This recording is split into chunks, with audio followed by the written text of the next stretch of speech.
Venatkaa. Hei. Hei, Hän on Anssi. hän on Tero. Ja me ollaan onnellisuustutkijoita, kuten näkyy. Ja missä me ollaan? Me ollaan Utsjoella, Suomen katossa. Kyllä, kyllä. Joka tarkoittaa sitä, että jos me tuosta ylöspäin mennään, niin siellä on Norja. Mä voin lähteä demonstroimaan sitä. Lähde. Eli kun mä lähden tästä nousemaan, niin...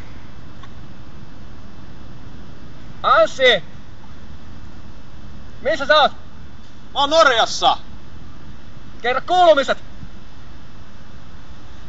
Täällä on turskan tuoksua! Joo, tuus takaisin. No niin.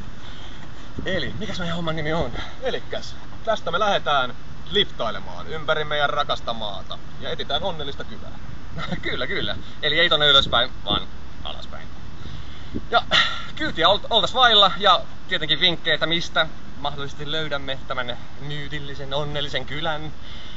Ja Olisi toivottavaa, että ottaisitte meihin yhteyttä. Sähköpostitse meille saa soittaa tai lähettää tekstiviestiä. Ei Kyllä, tarvita kyllä. kyytiä tai näyttää niin omaa onnellista kylää. Ja me annetaan sitten tietenkin onnellisuuspisteitä, tämmöisiä onnellisuustähtiä, aurinkoja, mitä ikinä nyt keksitäänkään antaa.